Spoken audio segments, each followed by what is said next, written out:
Welcome back to Thanks for Your Concern. You are here with Berenice.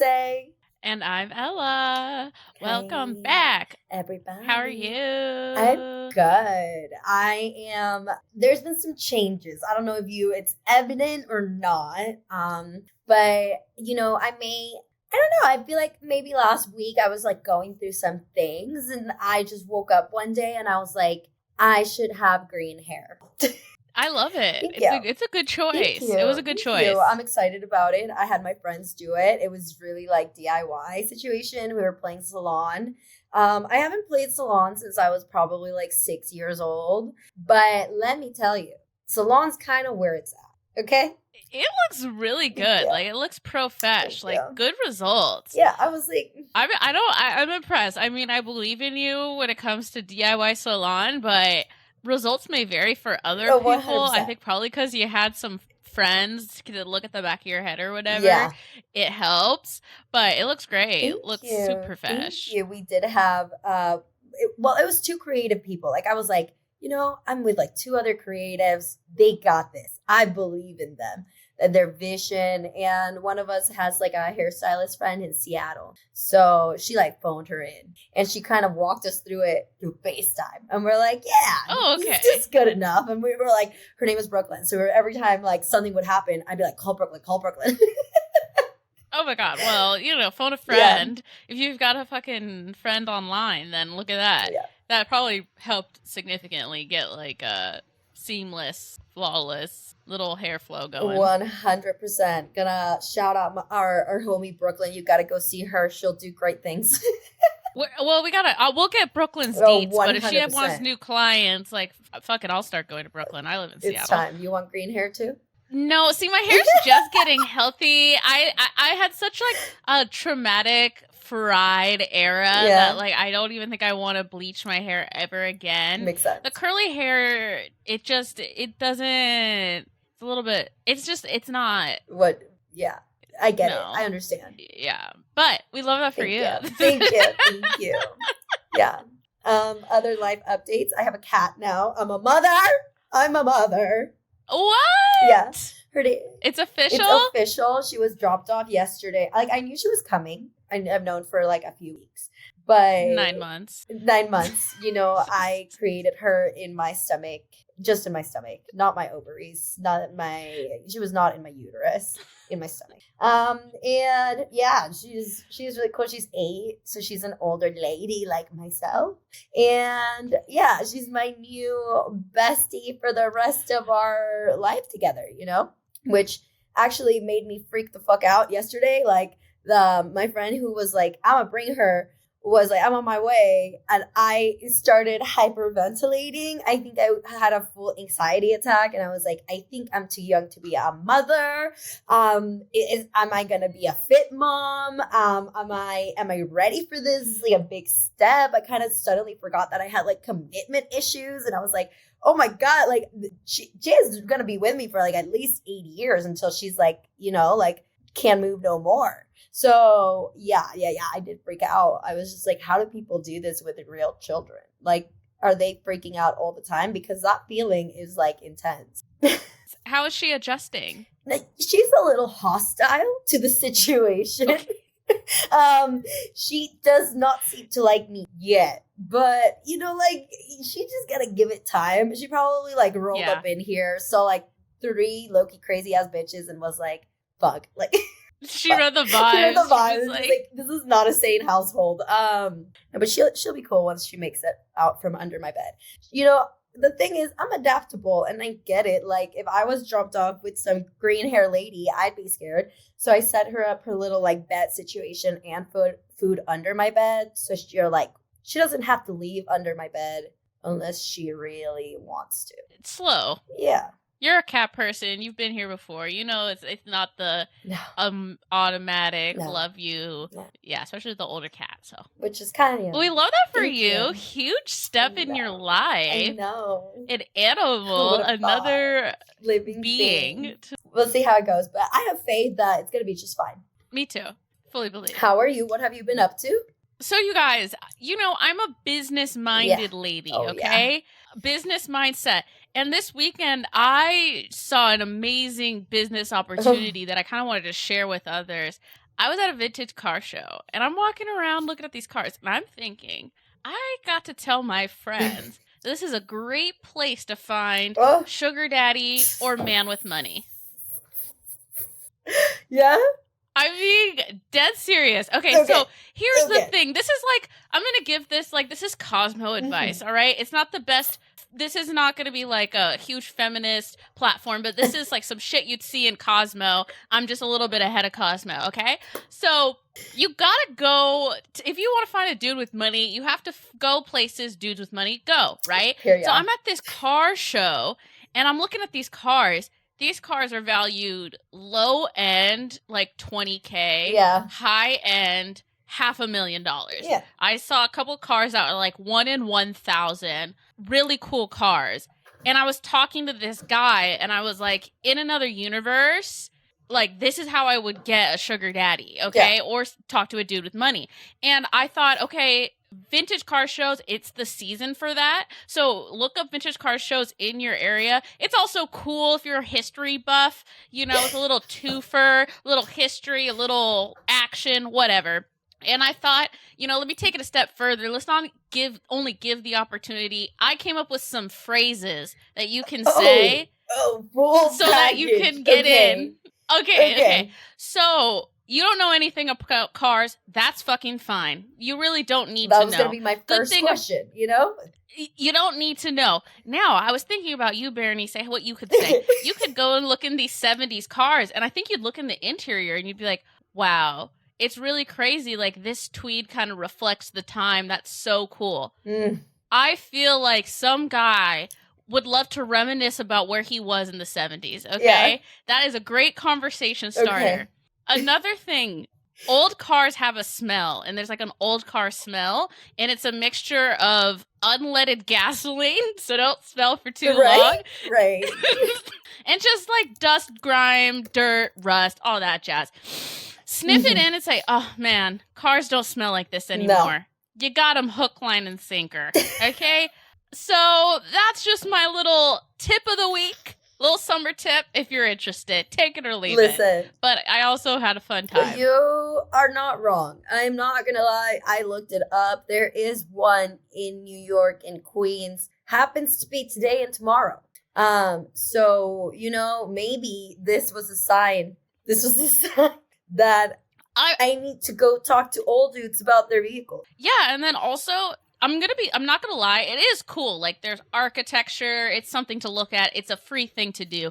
The reason I ended up at the car show is I've been trying to do fun things in my city. We have travel planned. I'm going to Chicago, I'm going to Thailand, I'm going to some other places, but I gotta live in the city and do fun things in the city. So this was my effort to go to a free event and do a fun free thing. And while I was there, I was like, I gotta put everybody on game because I can't keep this to myself. Smart.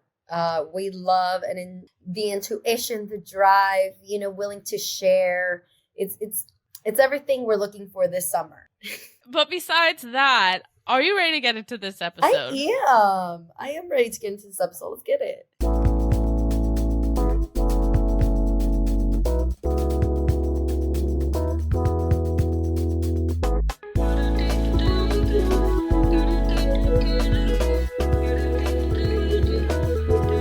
Well, thanks for your concern. So today, we might be problematic. Oh, just a little bit.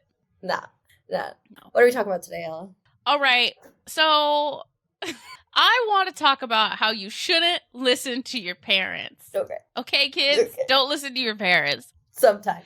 No, sometimes. Sometimes you shouldn't listen to your parents, okay?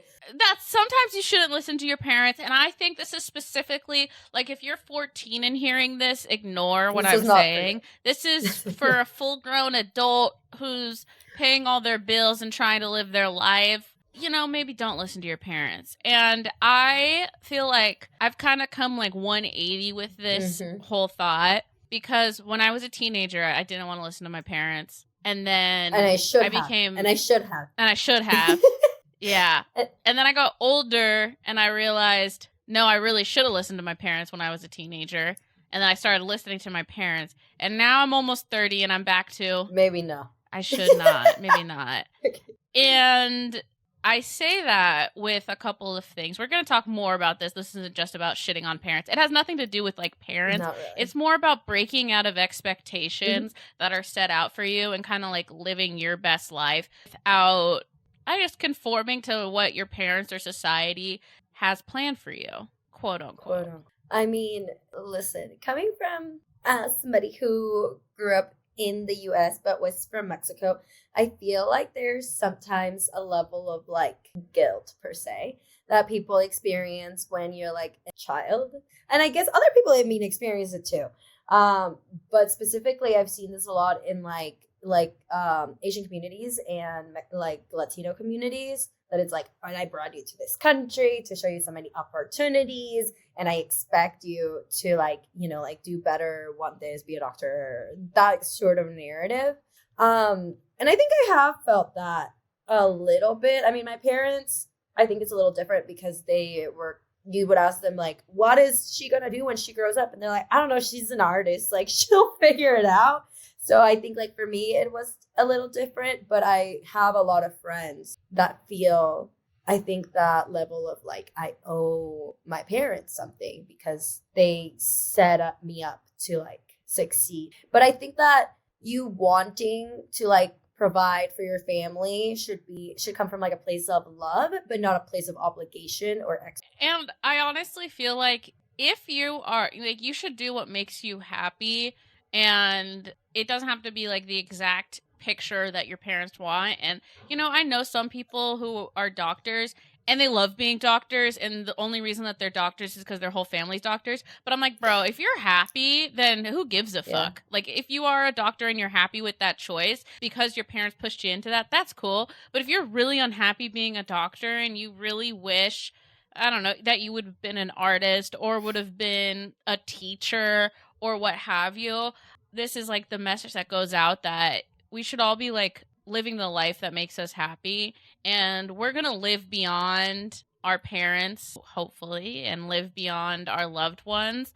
And I think ultimately our parents want to make us happy or want us to be happy, and oftentimes when our parents push us into something, it's because of their own like fears or anxiety. Like, I don't think they specifically want you to be a doctor, but they know that like that is going to provide you financial security. That's going to provide you the lifestyle that they like imagine for you. And that's why they want you to do it. Not the doctor specifically. It's the stability that they want for you. I mean, and maybe the prestige. You know, sometimes. Yeah. I feel like our parents maybe were too lenient, because I definitely know people whose parents put a lot of pressure to follow a specific career path and thing. So there's definitely, I think, like different perspectives about the situation. Am I happy that my parents were a little lenient? Yeah, sometimes I actually wish they weren't as lenient, because maybe I could have used more structure. But yeah, and I think you're the only person that really knows like what you want to do with your life. And as I get older, I'd realize like growing isn't fucking linear. It just isn't. Like, obviously your body is gonna age linearly unless you get plastic surgery. But if you decide one day that you don't want to do your job anymore and you want to learn something new and you want to move out of a big house into an apartment or sell all your shit, like, you have free will. You can't do that. You should actually do that if that's what you think that's what you want out of your life. I don't know. Like, I think even just dyeing my hair green, I was like, I've always wanted green hair, and I didn't do it because I was like, well, you know, my job or my parents don't love it when I dye my hair green. But I was like, yeah, I hate saying like I want to do something. I'd rather say like, when I had green hair, blah, blah, blah, blah. When I had bleached eyebrows, blah, blah, blah. And I look back at it and I'm like, that was such an era of my life. So sometimes you just have to remember that, fuck it, we ball.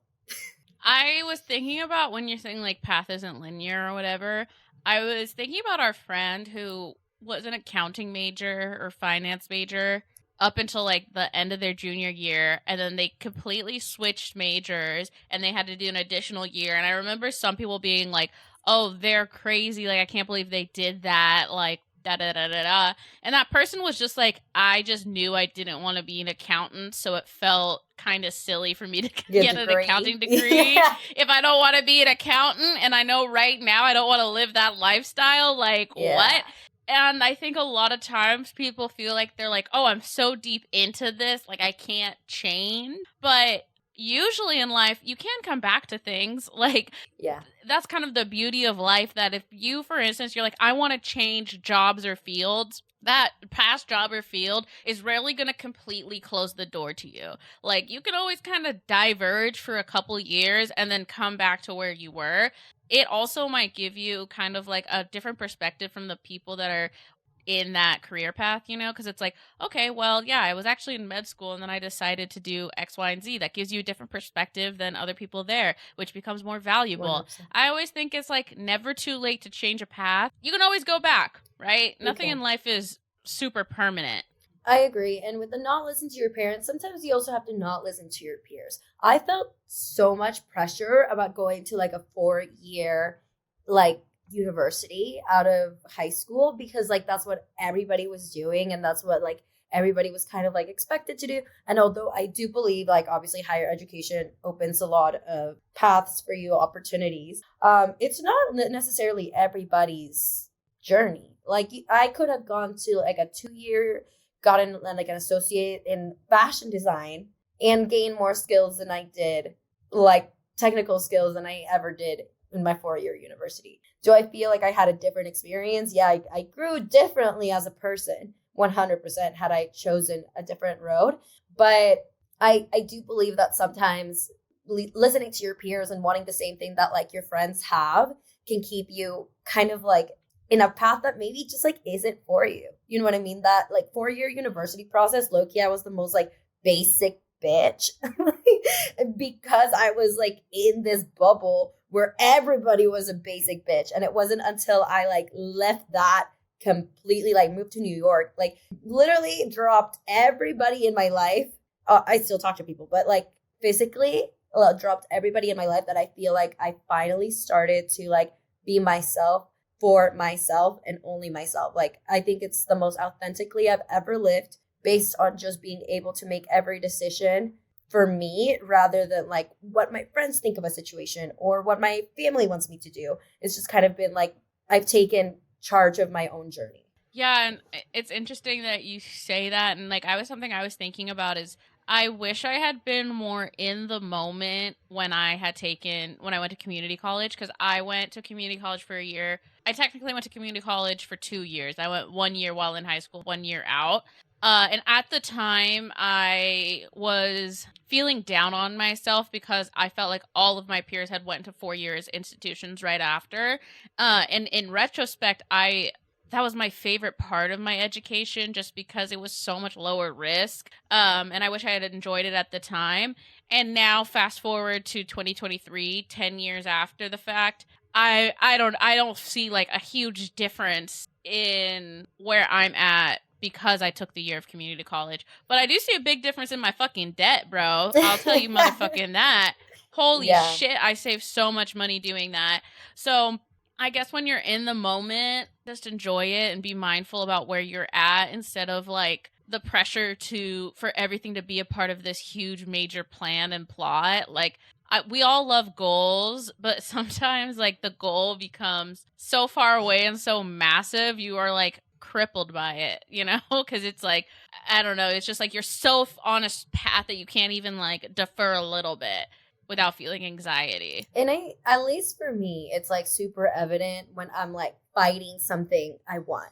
Like even this morning, I thought about quitting my job, and I was like, okay, I'm gonna quit my job today, but I am gonna take some steps because it happens to me, like, you know, like it happens to me all the time where I was like, I have a very clear vision of the things that like I want and the things that I wanted. And every year I start getting back into like a merch job that I'm like, okay, like it's been cute, been gaining lots of experience, love this for me. And then I'm like, I hate it here though, like, because it's not what I want to do, you know?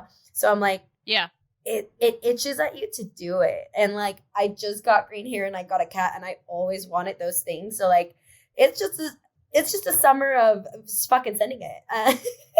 Now, are my parents going to think that's like the coolest decision? Probably not, but my parents are just as delusional as I am with me. And sometimes you got to get them on the right track, right? Like, I honestly think that you are way more in, like, I don't know, it just, you're way more in control of you and your parents' relationship that you think you are.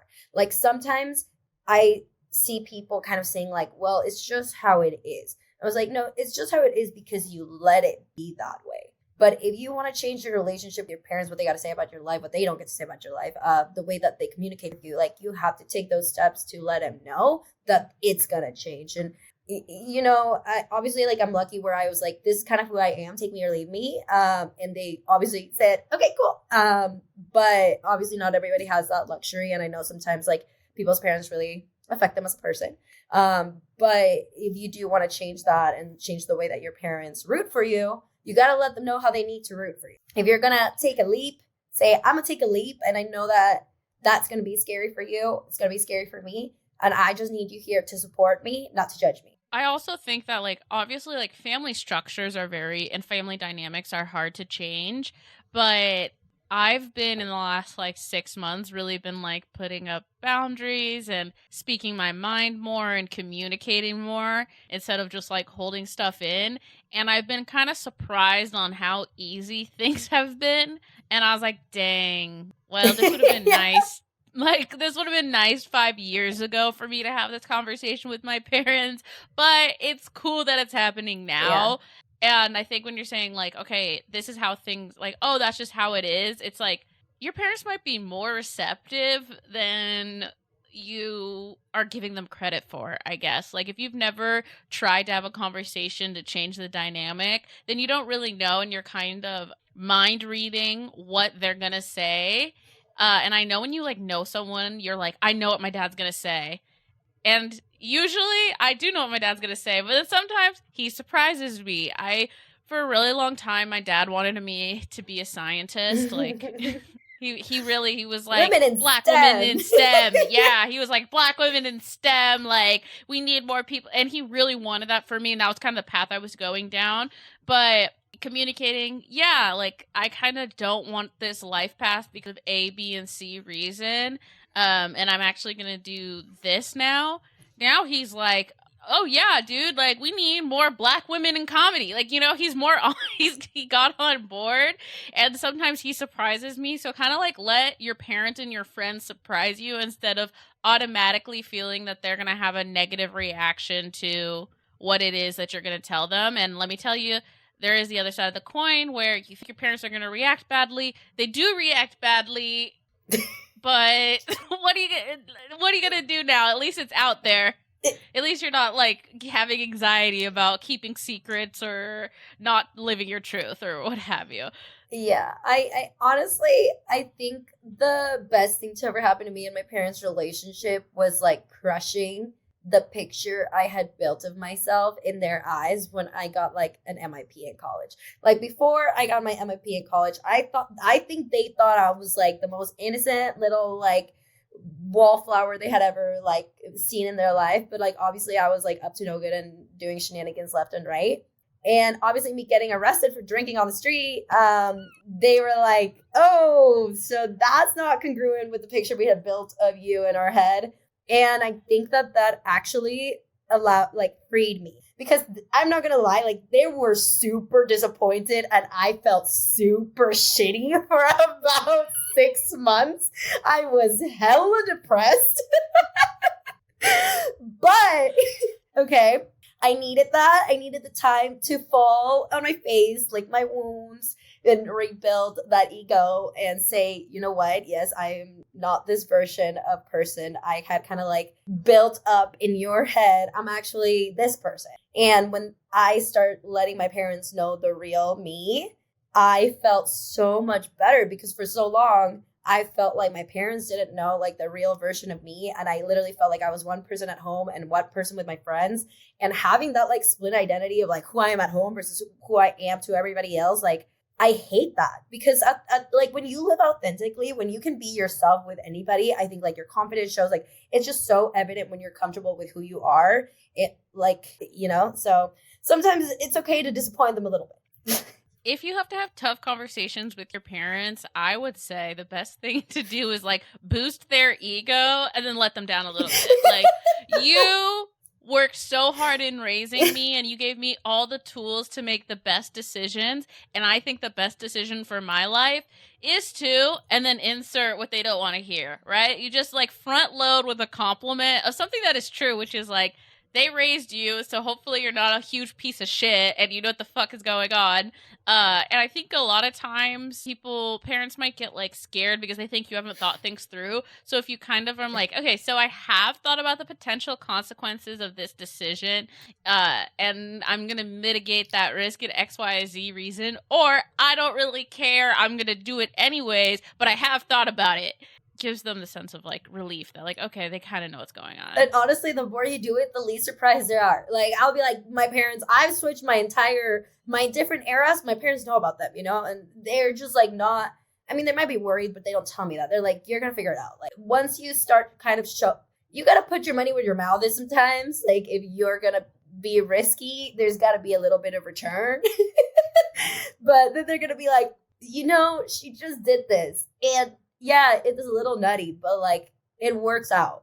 You gotta trust the process. Yeah, and I got way back in the day, I got an article written about my comedy, and they interviewed my mom without me knowing. And the weird part is that like they didn't ask me for like character references. Oh. So when this article came out, there was just quotes from my mom, and I was like, how the fuck did they get her phone number? Not in like I guess they're an investigative journalist, but like, how did you get my mom's number? Like, I thought it was a little freaky. And my mom did not tell me that they like, someone interviewed me for a news article. So I'm just seeing these quotes and they're like, oh, what do you think about Ella's topic? She's a kind of out there comedian. And my mom's like, oh, she's so fucking crazy. Like, this doesn't surprise me at all. Like, she always says crazy stuff. And I was like, well, at least she knows I'm fucking nuts. So yeah, just show up as your authentic self, whoever that may be. And then people will kind of fall into line and realize that this is them. If you ever reach out to my parents without my knowledge, I'm going to think you're a fucking weirdo and we're going to have a talk. LOL. Because people are too easily accessible now, okay? I actually believe we should go back to flip phones. It's a subject for another time, but like, if you need to talk to my parents about me, I should be in that conversation. Or use the dial-up. Call the... Yeah. It should be landline to landline. Yeah. 3-way calls have been around forever, okay? I think with doing your own thing and living it authentically, in this podcast, we're cringe and we're free, and we also don't ache anybody's yum. And that just goes in life in general, all right? If you have friends who all of a sudden have decided that they want to turn their entire life around, and it makes absolutely no fucking sense to you, don't worry about them, okay? All you get to do is be a supportive friend. If your friend has decided that they don't want to go to med school anymore, they want to make booger sculptures, baby, start picking those boogies because you got a friend to support, okay? So that's the only attitude we encourage. Oh my god. Well, this is kind of an aside, but a little plug to the YouTube. So on one of our YouTube shorts, where me and Berenice say, this is self-help, this is love, whatever, someone commented mental illness times 2. And I was like, finally, someone who gets it. But sometimes we go a little off the rails, and I'm like, we love good boogie sculptures, so we'll clip that. Oh my god. We didn't claim not to have it, so I feel like it's not false advertisement. And sometimes mental illness just creates better comedy, and that's just a fact. Yeah, back to supporting your friends. Your parents should support you. You should support your friends. And you can also make sure you're supporting your siblings. I think sometimes we have sibling dynamics where someone ends up being the, like, parent. I know I'm guilty of this and stuff. So, I mean, kind of, like, model what you want. Like, if you want everyone to be supportive of you, you should be supportive of everybody. Very, very true. I think I have an older sister, but I have definitely put myself in a lot more situations that I feel like she has. So sometimes she'll be going through something that I already went through. Right. And obviously, like, as her sister, I'm like, oh, you might want to watch out for A, B, and C. You know, like, I went through a breakup where we had a lot of mutual friends. It was like a long-term relationship. Now she's going through it. And I'm like, hey, I know you're thinking very like high expectations, you know, like good vibes.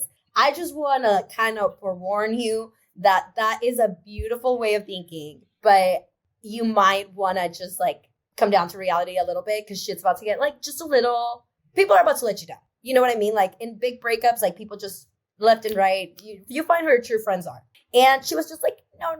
And I was like, you gotta let people live it. And now you see her going through it, and you're just like, yeah. And there's situations where obviously, like, when you go through things and you're gonna be a supporter, you're not gonna be a parent, you have to not judge, which is hard, obviously. So me, I'm going to hold you accountable for the shit that you say.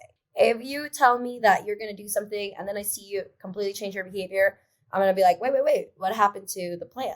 Sometimes I think I have fallen into like that. I'm going to be so mad if you do that. And I feel like that's not productive. And she called me out on it. And she's like, honestly, like, I don't need that attitude. Like, I just need to support me. And I was like, you're right. I'm wrong. But I just want to hold you accountable for the things that you say, because I feel like sometimes we get caught up on other stuff. You got to let people figure it out, even if you don't agree with their action. Yeah, and it's all like, we don't know what's going on internally, and this is going to sound really random, but like one time my brother was like, when he was little, he was like, I want to grow up and be an ant farmer. And everyone was like, what the fuck do you mean you want to be an ant farmer? And kind of clowned on him and shit. And I wish in retrospect I could have been like, sure, dude, you want to go farm ants? Why Send not? It. Like, how many Send ants? It. Like, who am I to tell you can't be a fucking ant farmer? That's innovative that you even thought that was a possibility, you know, that you thought up. Somebody's got to be supplying ants to these ant farm companies. So... And, you know, there's always those people in those movies of people that do great fucking things that are the assholes. They're the whole plot's asshole of them being like, you can't do something. And having that main character actually do it. Like, you want to be that asshole in someone's life? I don't. I want to be the one that's like, I always knew you were going to do it. Yes. Be the supportive cast member. You don't want to be the fucking hater in somebody's story. Those people are never even remember. Like, I can't even tell you who plays those characters, but I can tell you who plays the main character. And I can tell you their hype man, because their hype man was right there with them until the end, all right? You got to be there for your friends' wins, even if they're different. They're different. We love out there fucking ideas. I literally, like, the more imagination you have, the fucking better. And sometimes you got more vision than other people. Like, if you can really see it and you can see how you can get there, don't let other people deter you, whether it's your parents, your friends, whatever. Some people don't see the vision, babes. No. And that just is what it is. If you need to send this to your parents, please do, okay? Some people might need to send this to a parent, to a hater, to a friend. You can either send this being like, you know what? I listened to this and I thought about how I can support you. Let me know how I can support you. Or 100%. Send your parents and be like, you might want to take a little cues that you need to let me do what I want to do with my life and be happy for me. It's so crazy because I'll meet people and I know they have no boundaries with their parents based on like what they tell me. And like, I want to be like compassionate, and I am. I'm like, oh, that sucks. But I'm also like, put some boundaries. It's time.